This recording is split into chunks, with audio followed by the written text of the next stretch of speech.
You know, I've lived a very, very happy life. But I know the happiest memory I have was on the 13th of January, 1940. A baby girl after 3 boys. I was absolutely over the moon. Judith, I named her. Judith Ann with an E. She was a beautiful baby, blue eyes, blonde hair, and you know what? She was the very first baby to be born in a brand new hospital in Warragul. I mean, all babies are special, of course, I do know that.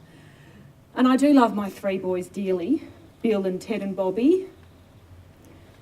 But I just think there's something extra special about having a little girl. I went on to have 2 more boys after Judith, Terry and Philip. Both of them 5 years apart, but both not quite cooked through. Premature. Just 3.5 pounds they were. They had to stay in the hospital for another 2 months until they reached 6 pounds, and then I could take them home.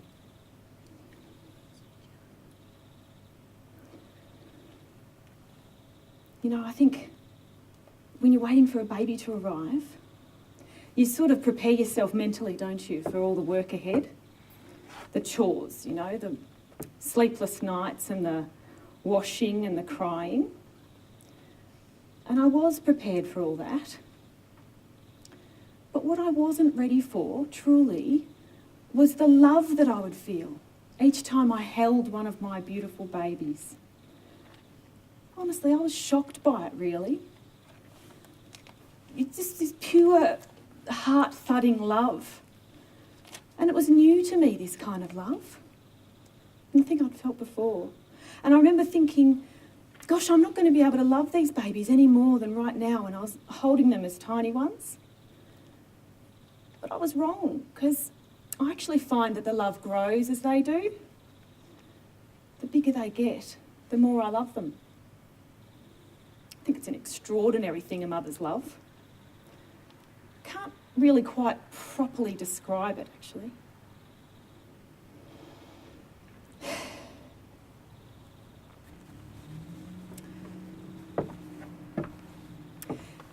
She was 10 when she first felt the pains.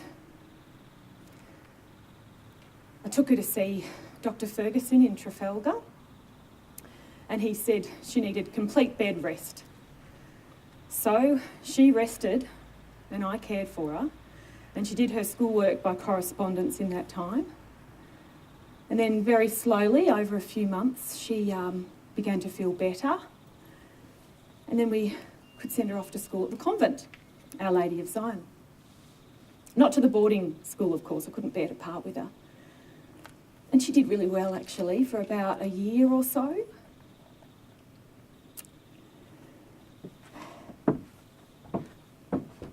But then it came back. She spent 2 months at the Royal Children's Hospital in Melbourne. I went down on the train to see her as often as I could. And then one day they rang me up and they said I could come and collect her and take her home. And I was over the moon. But then when I saw her, I had to take a step back. She was just so ill. And I remember I said to the nurse, my Judith looks too sick to be taken home, don't you think? And she went off and disappeared for a while and came back a bit later with a doctor, and he just looked at me and said, "What's this I hear about you not wanting to take your daughter home? I've given orders for her to be discharged from the ward, and, you know, we've got 2,000 on the waiting list. She can't stay here." This rubbish. He was just so cruel. So my brother, he brought his car along, and I remember I carried her out of the hospital and we drove her home here to Yarragon. We brought her home to die. We didn't have a choice.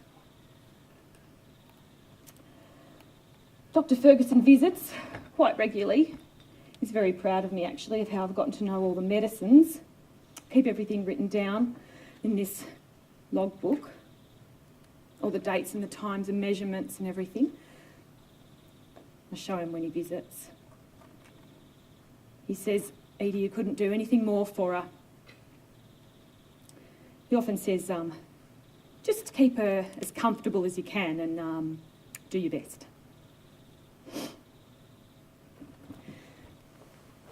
Well, I'm doing my best. You know, I try not to think really about the things that I'm not going to see. I won't see her finish school or go on to college. I'm not going to see her be a bride or have children of her own. Sometimes I actually find it quite hard to imagine life without her. I mean, how am I going to live through that? How am I going to stay strong for Ted and the boys? I just feel like it's too much to ask of any mother. You know, before she got sick, she was such a lively little thing. She really was. Always singing and dancing and joining in everything, turning somersaults. She loved being in the brownies. She loved our family holidays. And she loved the school dress-up competitions that they used to run. I do enjoy flicking through this album every now and then, just to remind me of the times when she was well. There she is, winning first prize in a dress-up competition, wearing a costume I made for her as Polly put the kettle on. And there again is the Blue Fairy. There's some lovely ones in here of our holiday to Rosebud, the beach last year.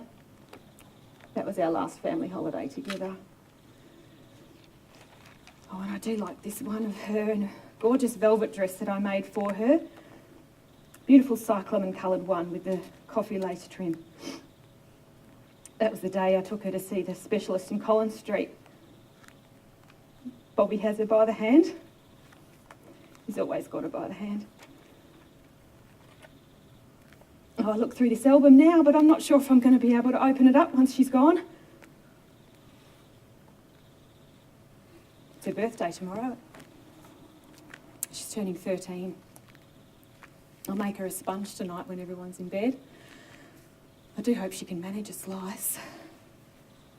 And I'll curl her hair for her too. She does love that. Look, I know the end is coming for her. I really do. I understand that. Like that horrible doctor at the children's said, well, you've had plenty of warning. Sometimes I just pretend that it's not really happening.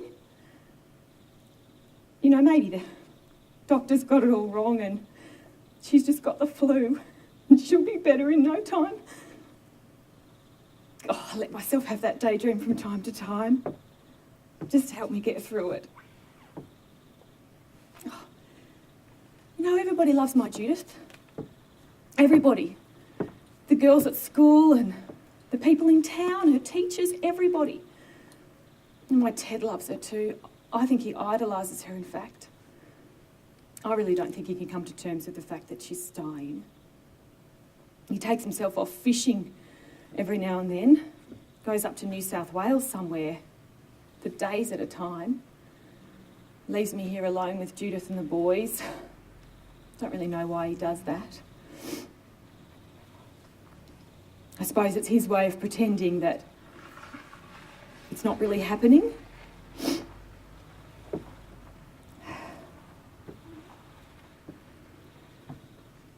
You know, sometimes I find myself holding my breath.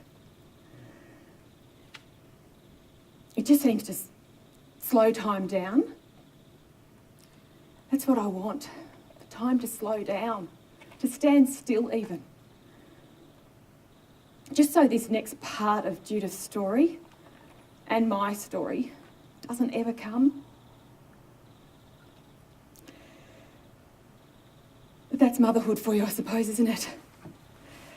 Just getting on with everything, no matter what else is happening around you. making sure there's a meal on the table every night, no matter how heartbroken you are. Helping the little boys with the homework and helping the big boys get to where they need to get to. Nursing Judith day and night, never letting her see me cry. And I pick up the violin sometimes, just when there's a quiet moment, and I'll play the songs that I know off by heart. I don't think I'll be able to pick it up once she's gone. There'll be no music left in me. But you know what? Once this is all over and everything's happened, I'll still be her mother. When she's, no longer with me anymore, I'll still be Judith Ann Dryden's mother, and she'll always be my little girl. And I'll love her forever.